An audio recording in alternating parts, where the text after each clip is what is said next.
성에 지금 받아사 주님의 형상 임치소서. 2000년 교회 역사를 통해서 우리가 깨닫는 여러 가지 신비로운 것들 가운데 빼놓을 수 없는 것은 교회가 가진 생존력입니다. 교회는 언제나 약자였습니다. 그리고 주변에는 강력한 적들이 많이 있어서 성도들을 심하게 박해를 하곤 했습니다. 예수님께서 승천하신 이후에 남겨진 제자들 또한 성전 지도자들, 바리새인, 사두개인 등등, 또 헤롯으로 대표되는 여러 권력, 또 본디오 빌라도로 대표되는 로마 제국의 권력 등등이 그들 주변에 있었습니다.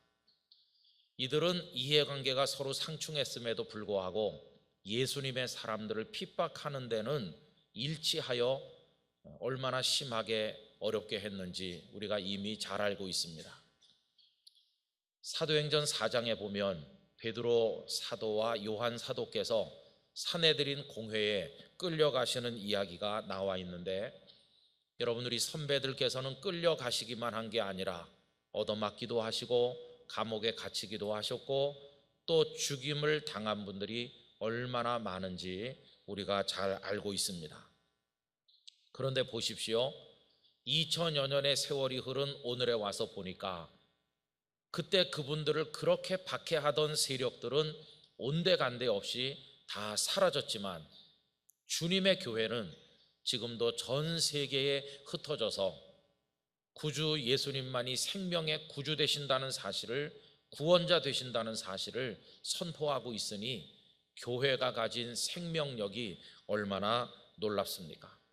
약하지만 강한 자들 틈바구니에서 살아남았고 오히려 승리한 것을 우리가 잘 알고 있는 것입니다. 이 교회가 가진 생명의 능력, 생존의 능력, 이 신비로운 하나님의 역사를 우리가 보고 있습니다. 약하기 그지없지만 강한 것들 틈새에서 살아남고 이겨나가는 이 아름다운 이야기가 오늘 우리들에게도 대단히 절실합니다. 그 이유는 우리 역시 약하고 우리 주변에는 강한 적들이 교회와 성도들을 공격하고 있기 때문입니다. 오픈도어 선교회의 보고에 의하면 2017년 한 해 동안 이 지구촌에서 예수님을 믿는다는 이유 하나만으로 물리적인 핍박을 받은 사람이 무려 2억 1,500여만 명에 이른다고 합니다. 그리고 2019년 들어서 여러 나라에서 기독교를 박해하는 것을 평가한 기독교 박해 지수를 1위부터 10위까지 읽어드리면 다음과 같습니다. 북한, 아프가니스탄, 소말리아, 리비아, 파키스탄, 수단, 에리트레아, 예멘, 이란, 인도 순서로 되어 있습니다. 참 마음 아픈 것은 우리의 동족으로 이루어진 북한이 기독교 박해지수 1위를 계속 지키고 있다는 게 너무너무 마음이 아픕니다. 그런가 하면 대한민국 안에도 교회와 성도를 공격하는 적들이 많이 있습니다. 역대 정권을 비롯해서 오늘에 이르기까지 여러 가지 교묘한 법령들을 통해서 기독교 사학들에서도 예배를 드리거나 성경을 가르치는 일을 아주 불편하게 만드는 금지 조항들이 계속해서 생겨나고 있습니다. 창조 질서를 파괴하는 악한 것들이 인권이나 평등이란 이름을 가지고 우리 자녀들에게 달려들고 있습니다.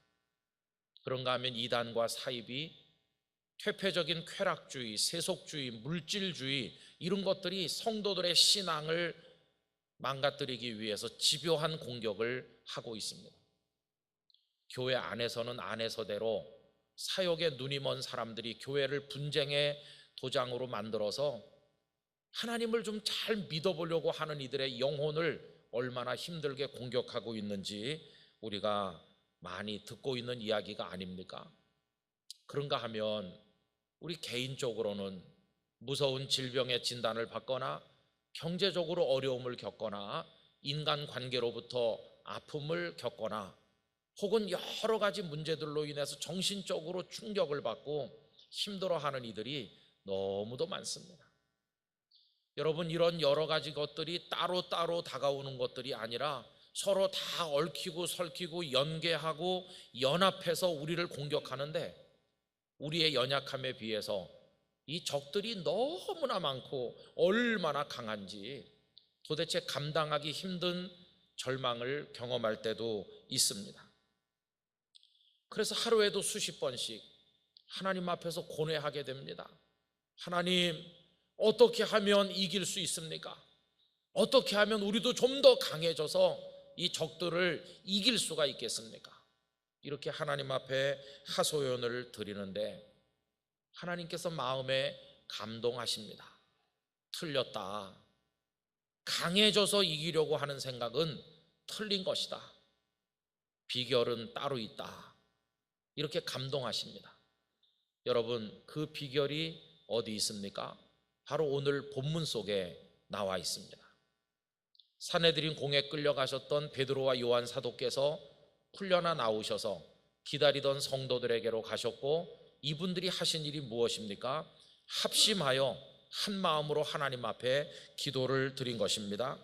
오늘 본문 23절 이하를 보십시오. 사도들이 노임의 그 동료에게 가서 제사장들과 장로들의 말을 다 알리니 그들이 듣고 한 마음으로 하나님께 소리를 높여 이르되 라고 되어 있습니다.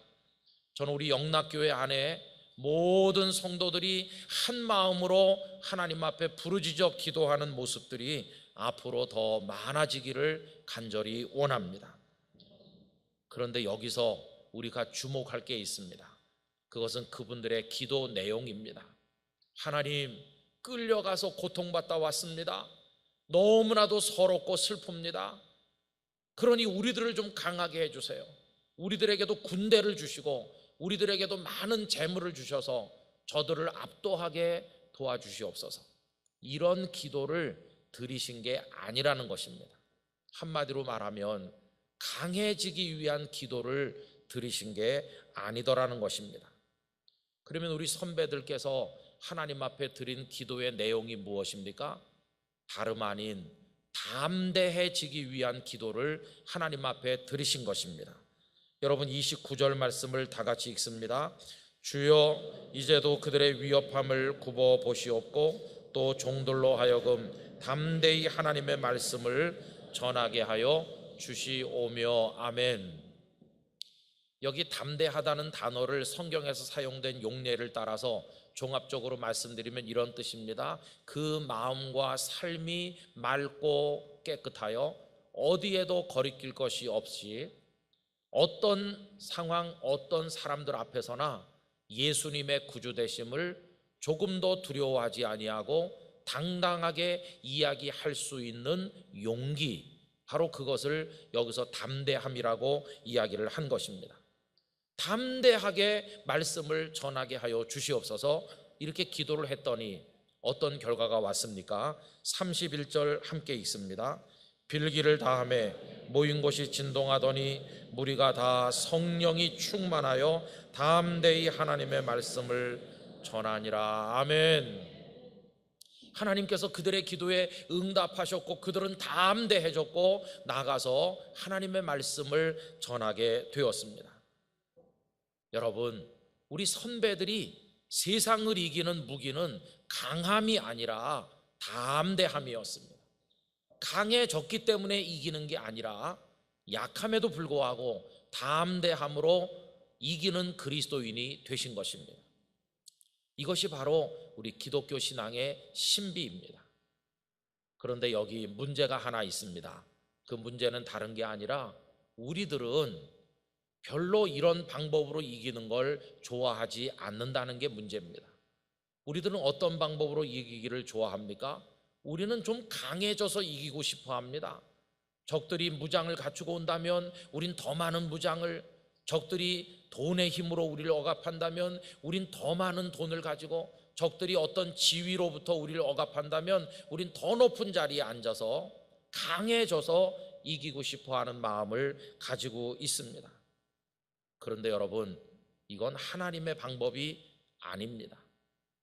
그리고 이 강함으로 이기려고 하는 마음을 가지고 있으면 여러 가지 문제들이 많이 생기게 되어 있습니다.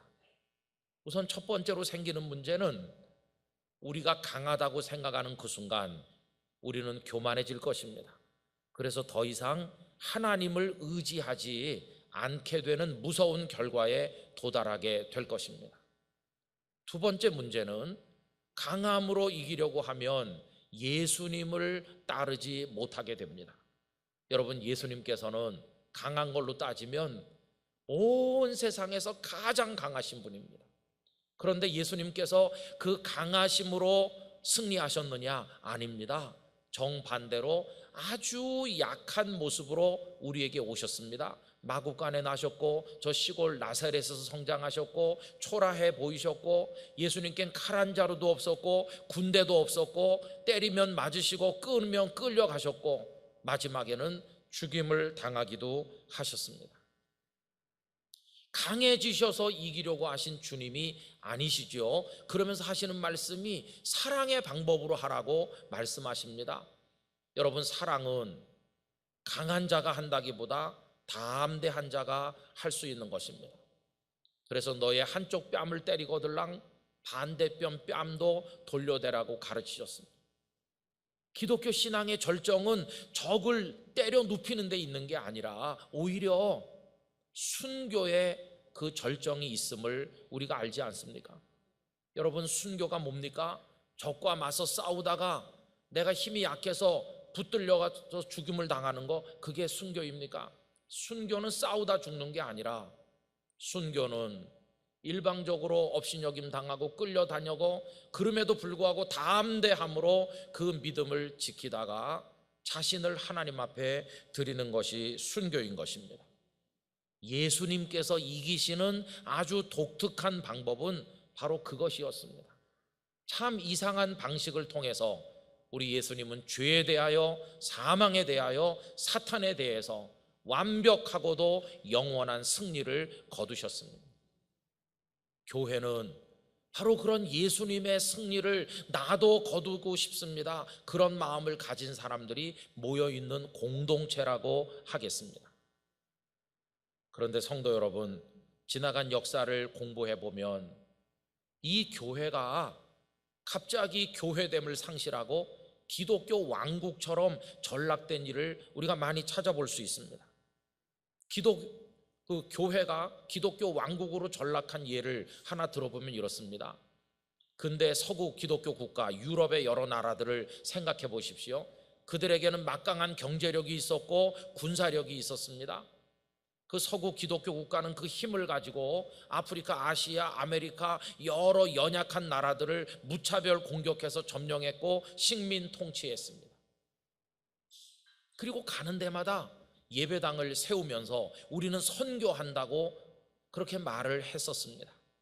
그러나 여러분, 총칼이 먼저 가면서 제압한 다음에 선교사가 성경을 들고 따라가는 것은 선교가 아닙니다. 힘이라고 하는 건 상대를 굴복시킬 수는 있을지 모르지만 감동시키고 변화시켜서 예수님의 사람으로 만들 수는 없는 것입니다. 만약에 힘이 선교하는 것이라면 예수님께서 제자들을 왜 그 모양으로 남겨두셨겠습니까? 아예 베드로 같은 사람은 부르지도 않으셨을 것이고 군사훈련을 많이 받고 신체가 우람한 사람들을 제자로 모으셨을 것이고 오병이어의 현장에 몰려왔던 사람들을 다 군사로 세워서 첨단 무기를 그들에게 공급해주고 승천하시면서 뭐라고 하셨을까요? 빨리 점령해서 천하를 통일해라, 죽여도 괜찮다, 다 점령해라, 이렇게 하시지 않았을까요? 그러나 예수님께서는 끔찍이도 사랑하는 제자들에게 칼 한 자루 남겨주시지 않으셨습니다. 왜요? 힘을 가지고 강함으로 승리하는 게 아니라는 사실을 예수님께서 잘 알고 계시기 때문입니다. 기독교 국가는 권모술수와 군사력에 토대하고 있는 것이라면 주님의 교회는 사랑의 복음에 토대하고 있는 것입니다. 전혀 다른 것입니다. 그런데 교회가 그 사실을 망각하고 기독교 왕국화되는 순간 이미 교회가 아닌 것입니다. 우리 한국교회 그런 실수를 수도 없이 많이 했습니다.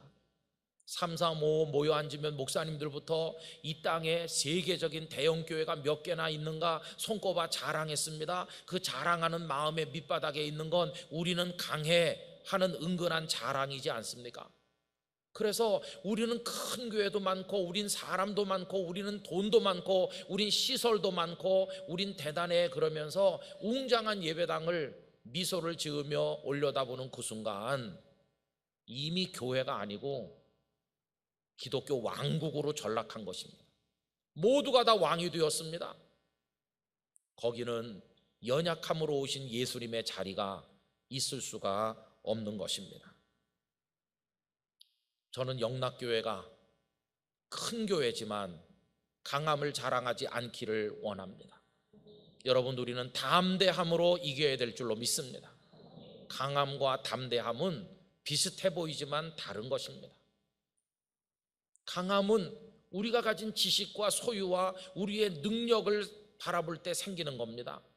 그러나 담대함은 하나님을 바라볼 때 생기는 겁니다. 강함은 어떤 사람들 앞에서는 나타나다가 나보다 더 강한 사람 만나면 없어지고 마는 것입니다.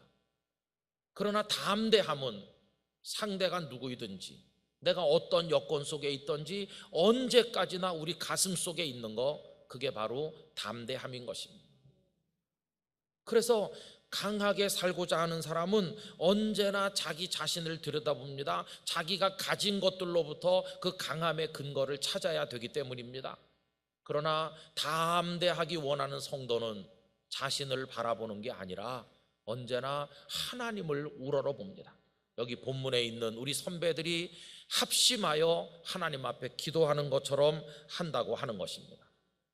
여러분, 오늘 말씀 끄트머리에 우리 선배들이 담대하게 하나님 말씀을 전했는데 갑자기 어디서 군대가 생겼거나 갑자기 억만금이 생겨서가 아니라 여전히 연약하고 여전히 가진 게 없지만 하나님을 바라보니 하나님으로부터 담대함이 그들에게 임한 것입니다. 여러분, 하나님은 어떤 분이시기에 그분을 의지하고 바라보는 자에게 담대함을 주실까요? 오늘 본문 24절은 그분을 가리켜서 대주제라고 부르고 있습니다. 여러분, 대주제 하나님은 만유를 창조하셨고 만유를 통치하시고 만유 위에 계신 세상 모든 것의 주인이신 하나님을 이야기하는 것입니다. 아무리 교회 적이 강해도 하나님 더 강하시고, 그들이 많은 걸 가졌어도 하나님 더 많이 가지셨고, 하나님 그 모든 것들 위에 계시다는 겁니다. 여러분, 오늘 말씀 25절 26절은 시편 2편 1절과 2절을 인용한 것인데, 그 시편 말씀을 직접 읽어드리면 다음과 같습니다. 어찌하여 이방 나라들이 분노하며 민족들이 헛된 일을 꾸미는가? 세상의 군왕들이 나서며 관원들이 서로 꾀하여 여호와와 그의 기름 부음 받은 자를 대적하며 우리가 그들의 맨 것을 끊고 그의 결박을 벗어버리자 하는도다. 하늘에 계신 이가 웃으시며 주께서 그들을 비웃으시리로다. 이렇게 되어 있습니다. 헤롯 왕이 있고 빌라도 총독이 있고 로마 황제가 있고 거기에 같이 붙어있는 많은 사람들이 모여서 하나님의 교회와 성도들을 핍박하며 악을 꾀하고 있지만, 높은 데 계신 하나님께서는, 대주제이신 하나님께서는 내려다보시며 그 어리석은 자들의 행위를 비웃고 계시더라는 것입니다. 근데 바로 그 하나님이 우리들의 하나님이심을 깨닫는 순간 우리 마음속에 담대함이 생긴다는 것입니다. 그래서 여러분, 하나님에게 우리의 시선을 맞추면 우리들은 담대해질 수 있습니다. 그러나 이 땅의 시선을 맞추고 살면 위축될 수밖에 없습니다. 먹장구름이 끼고 비가 막 쏟아지고 바람이 불 때 거기서 고통을 받지만, 비행기를 타고 먹장구름 위로 확 날아오르면 그 위에는 찬란한 빛만이 있는 거 아닙니까?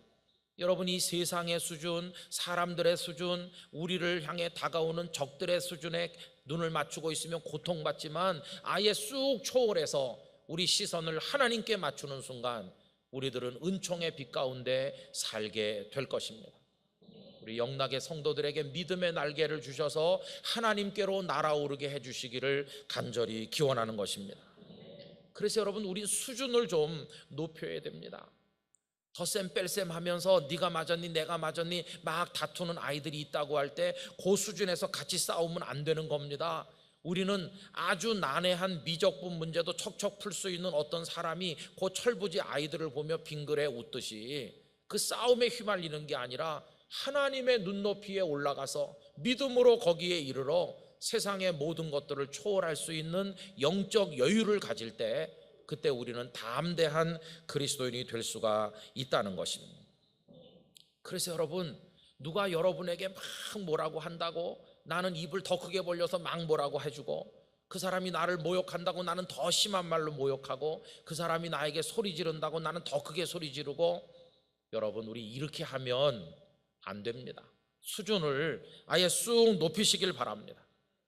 상대가 나에게 독한 말로 나오면 나는 마음으로 그분을 위해 축복하고 기도해 주겠습니다. 이게 수준이 다른 것입니다. 상대방이 나를 잊지도 않은 말로 비방하더라도 나는 그의 선한 일을 사람들 앞에 칭찬해 주겠습니다. 세상이 우리에게 악을 행한다고 할지라도 우리들은 하나님을 믿는 믿음의 눈으로 그 모든 것들을 끌어안고 품고 축복하며 나가겠습니다. 여러분, 그렇게 할 수 있는 넉넉한 마음, 이게 바로 하나님께서 주시는 담대함인 줄로 믿습니다. 그동안 우리가 부흥의 여러 가지 이야기들을 나누고 있습니다만은 부흥된 사람의 특징이 바로 담대하다는 것입니다. 뭐 가진 게 많은가? 아니요. 저 사람 배운 게 대단한가 보지? 아니요. 저 사람 든든한 뭐가 받쳐주는 누군가가 있나 보지? 아니요. 아무도 없고 가진 것도 배운 것도 없는데도 언제나 여유롭고 언제나 담대한 근거가 뭘까요? 다시 말하면 하나님께서 그에게 계시기 때문입니다. 대주제이신 하나님, 창조주 하나님, 사랑의 하나님께서 계시고 그가 그분을 바라보기 때문에 연약하지만 용기가 가득하고 담대한 마음으로 세상을 이기는 그리스도인이 될 수가 있는 것입니다. 오늘 2부 예배 나온 우리 영락의 성도들이 그 눈을 하나님께 맞춰서 하나님을 바라보시길 바랍니다. 시편 46편 10절 이르시기를 너희는 가만히 있어 내가 하나님 됨을 알지어다. 하나님 말씀하세요. 나 하나님이다. 나 전능자다.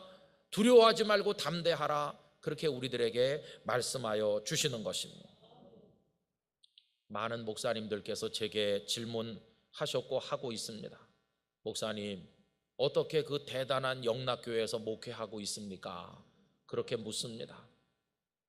그러면 저의 대답은 이겁니다. 저는 무력함의 목회를 하고 있습니다. 여러분, 세상에 많은 분들이 나는 이런 재주가 있고 이런 능력이 있어서 이렇게 할 겁니다라고 말하는 게 보통이죠. 그러나 저를 가만히 보니까 할 줄 아는 게 아무것도 없지 않습니까? 무력하구나. 그래서 앞으로 저의 목회는 무력함의 목회가 돼야 되겠다고 제 마음을 다해서 하나님 앞에 고백하고 기도하고 있습니다. 무력함의 목회가 뭔지 아십니까? 목사인 제가 할 수 있는 게 아무것도 없음을 고백하는 것. 그래서 성도님들에게 제가 이렇게 하겠다고 아무것도 약속할 게 없는 것. 그래서 안타까운 마음으로 대주제 되신 하나님 앞에 무릎을 꿇고 늘 겸손하게 기도하는 것. 그랬더니 하나님께서 담대함을 주셔서 충성할 수 있게 해주시는 것. 그리고 하나님께서 직접 이루어 가시는 아름답고 놀라운 역사를 우리 눈으로 보게 되는 것. 그래서 아름다운 결과를 얻었을 때 우리는 무능한데 하나님께서 이루셨구나 하는 걸 깨닫고 모든 영광과 찬송과 존귀를 하나님께만 돌리게 되는 것. 전교인 전도주일이 시작이 됐는데 내가 뭐 말주변이 있습니까? 내가 사람들을 끌어당기는 힘이 있습니까? 어떻게 부활주일날 이 자리에 그분들을 모시고 올 수 있습니까? 오늘 말씀 그대로입니다. 담대히 말씀을 전하면 되는 것입니다. 우리를 도우시는 하나님이 계시기 때문입니다. 성령이 충만하여 담대히 하나님의 말씀을 전했던 우리 선배들처럼 우리 영락교회 성도들이 그렇게 하시게 되기를 간절히 기원합니다. 그래서 저는 21일 날 부활주일이 되면 우리 영락교회가 생긴 이래 이렇게 많은 새가족이 온 적이 없어. 나도 놀라고 너도 놀라고 우리도 다 놀라고 오직 하나님만 안 놀라시는 일이 벌어지게 되기를 기도하고 있습니다. 여러분, 우리가 반드시 이걸 넘어서서 담대히 말씀을 전하는 성도들이 되기를 원합니다. 잠시 후에 우리가 부를 찬양은 성령님이여 임하소서 하는 가사를 찬송으로 부를 텐데, 성령님이 충만하면 우리 연약해도 담대해질 것입니다. 여러분들에게 그런 아름다운 승리를 주께서 주시기를 진심으로 기원합니다.